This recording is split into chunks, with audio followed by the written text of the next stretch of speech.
Hello and welcome to NewsView for July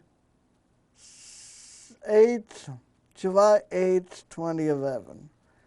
Dateline, Orlando, Florida.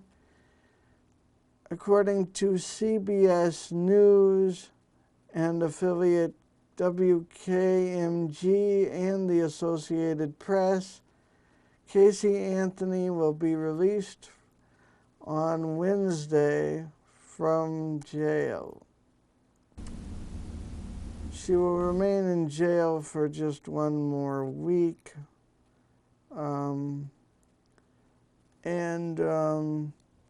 Casey Anthony has been in jail since October 2008, they say.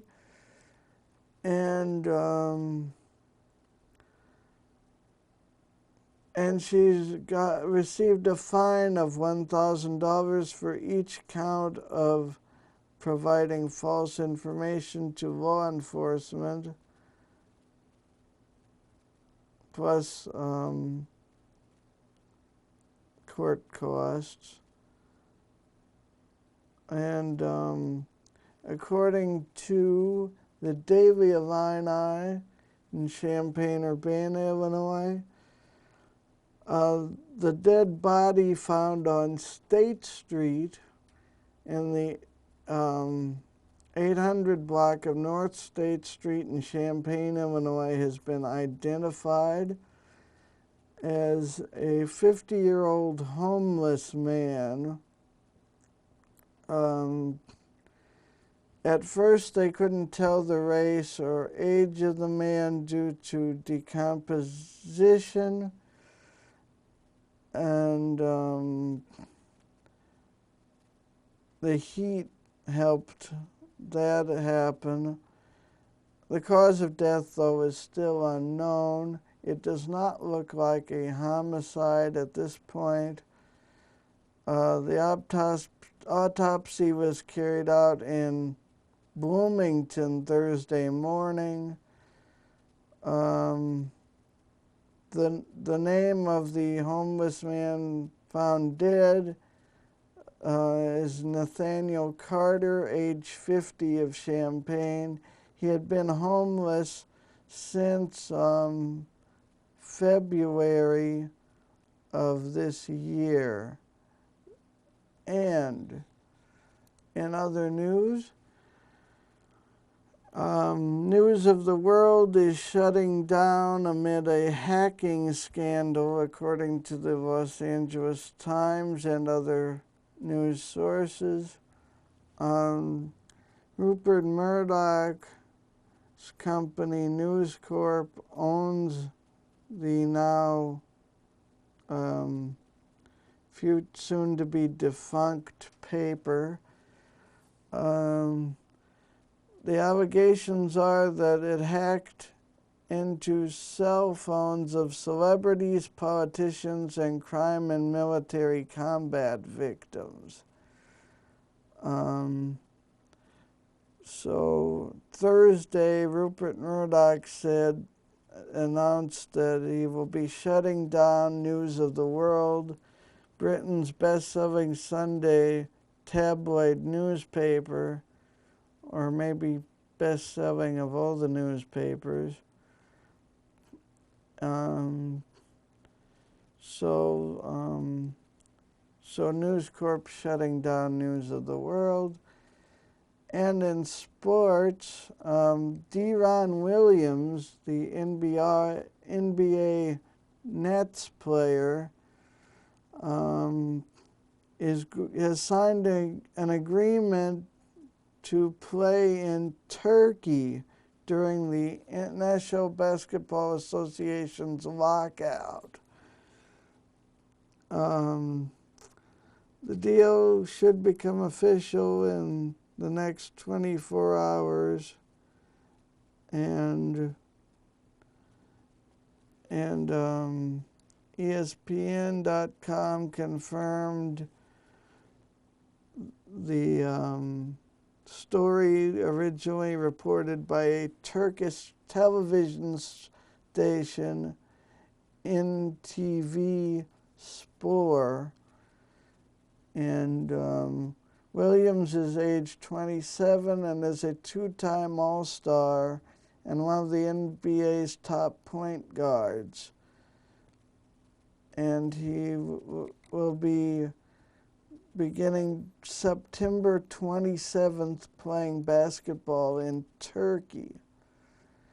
And a story here about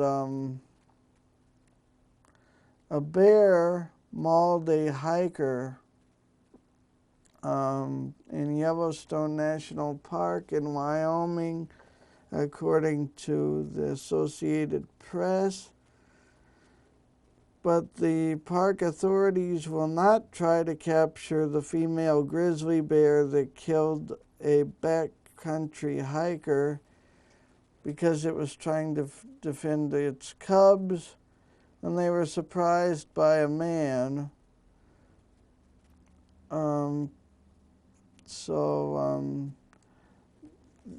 The 57-year-old victim was being withheld until his family could be notified. His wife escaped serious injury, say park officials. They saw the bear twice on their hike. The first time they continued hiking, but the second time the grizzly bear charged them and the man told his wife to run. She called 911 on her cell phone, and the other hikers in the area responded to her cries for help. The woman told park officials she didn't see the bear attack her husband, but when the bear went for her, Nash said she dropped to the ground, and the grizzly lifted her off the ground by the day pack she was wearing, then dropped her. Now,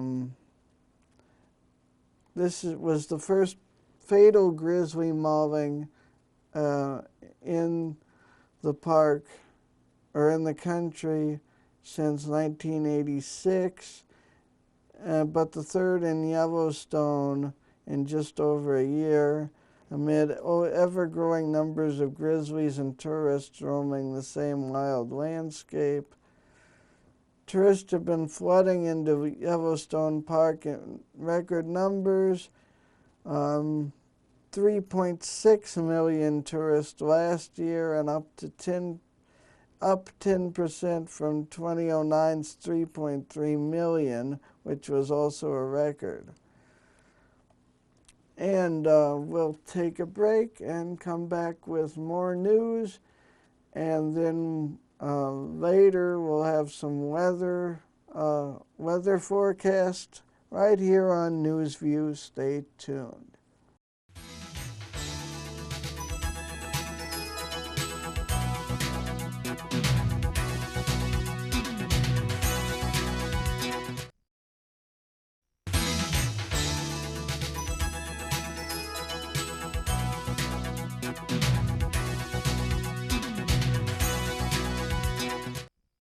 Welcome back to NewsView. I'm Michael Badger. According to Gigaom, gigaom.com, internet service providers have joined the copyright fight, which is putting broadband on the line. Major U.S. internet service providers have started a voluntary effort to help enforce copyright restrictions and protect content owners from pirates, parodists, and cheap teens who are sharing files, and that could result in some folks losing access to their broadband.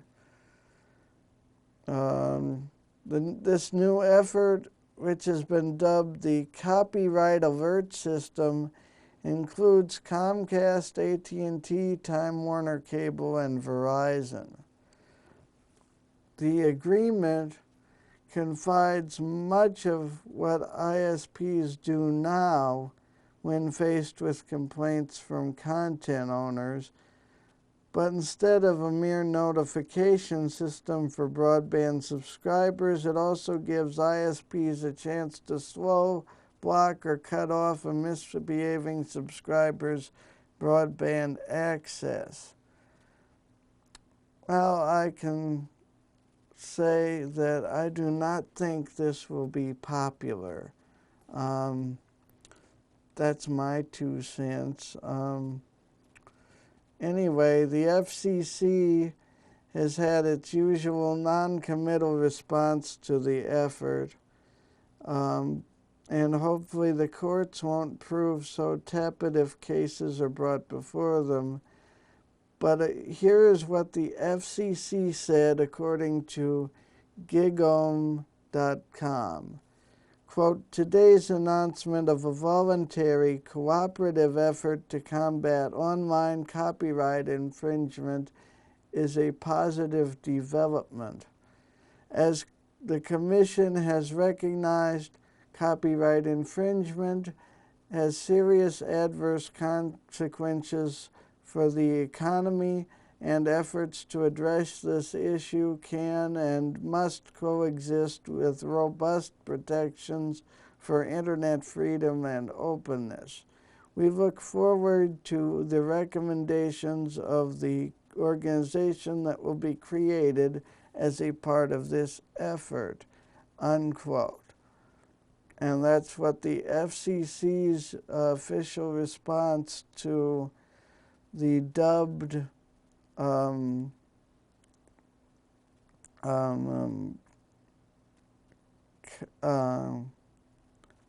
what they're dubbing the copyright alert system, which is basically internet service providers, if they catch you downloading copyrighted material or uploading it, I guess they'll cut off your internet connection.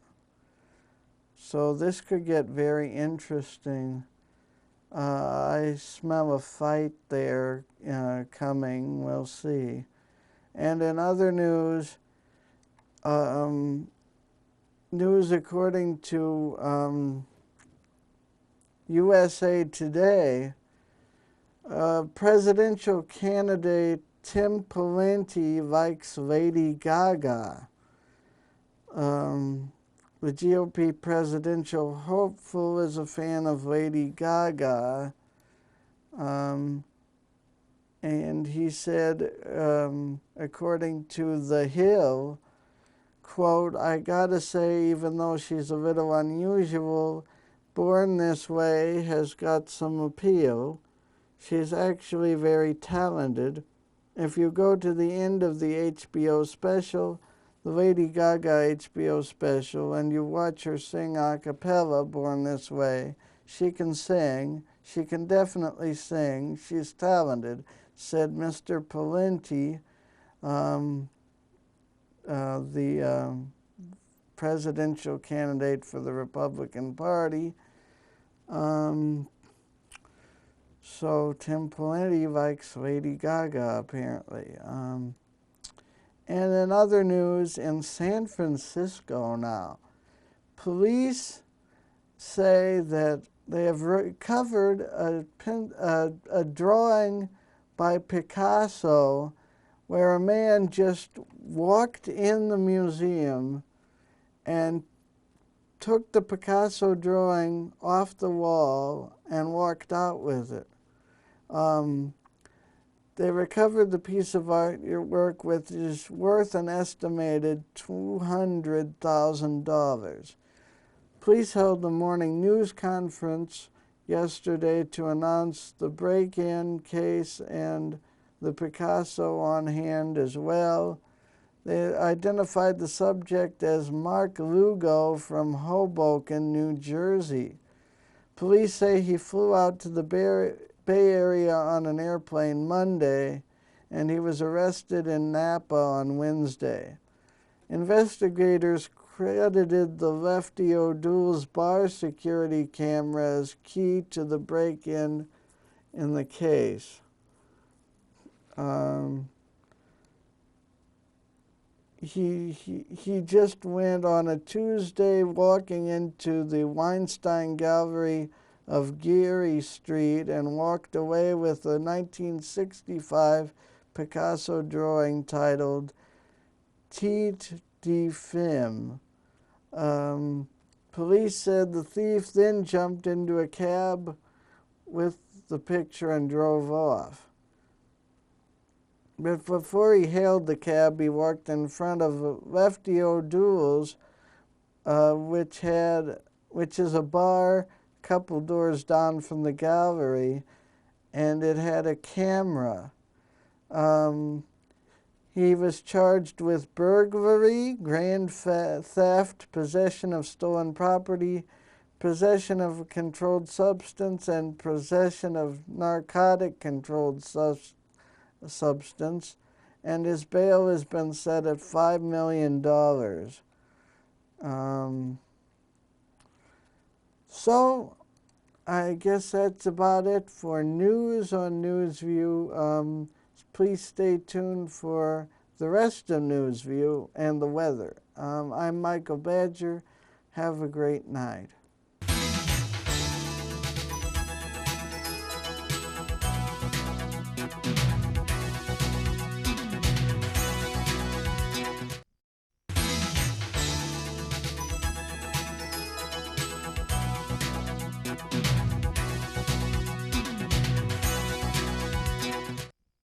And here's your NewsView weather forecast for Friday night, Saturday night, Sunday, and Sunday night.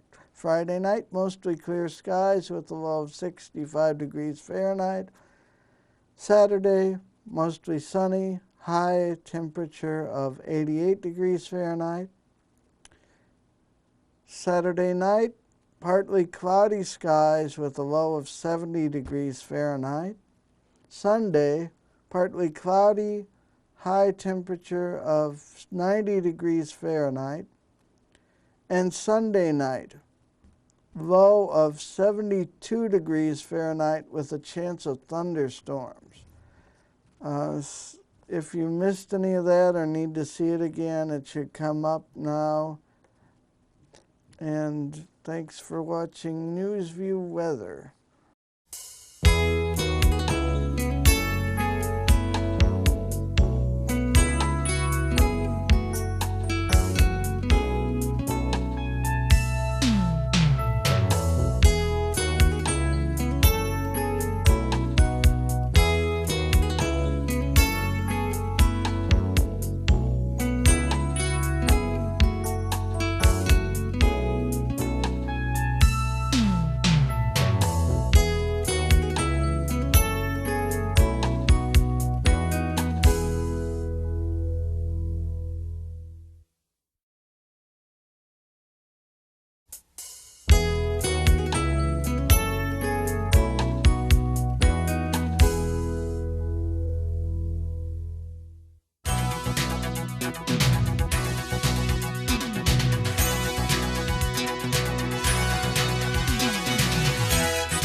And here's your Crime Stoppers bulletin, courtesy of the Champaign County Crime Stoppers. I'm Michael Badger with the Crime Stoppers bulletin. The Rantoul Police Department is investigating a home invasion that occurred in the 200 block of Illinois Drive, Rantoul, during the early morning hours of Friday, June 10th. At approximately 12:30 a.m., just after midnight, the 92-year-old victim heard her doorbell ring multiple times. The victim went to the door and observed a male figure standing outside. The victim did not answer the door and returned to her bedroom. After returning to bed, the victim was attacked by the unknown male, who wrapped a pair of pants around her head and struck her multiple times in the face. The victim sustained minor injuries and was not taken to the hospital. After attacking the victim, the unknown male suspect took cash and a flat-screen television and left the residence. If you have any information regarding this incident, or if you know the person or persons involved, please contact the Rantoul Police Department at 217-892-2103 or Crime Stoppers immediately. If you have any questions relating to this incident, contact Detective Sergeant Marcus Beach at 217-893-0991. If you have any information regarding this incident, call Crime Stoppers at 217-373-TIPS or 217-373-8477. Information can also be sent by anonymous web tip by going to www.373tips.com or by sending an anonymous cell phone text to the following: TIP 397 plus the information to crimes or CRIMES or 274637. If the information that you provide is confidential, you do not have to give your name or appear in court. Crime Stoppers will pay a reward if the information you provide leads to an arrest for this crime. Cash rewards are also paid for information on other felony crimes or fugitives in the Champaign County area. That does it. I'm Michael Badger, and this has been your Crime Stoppers of Champaign County Bulletin.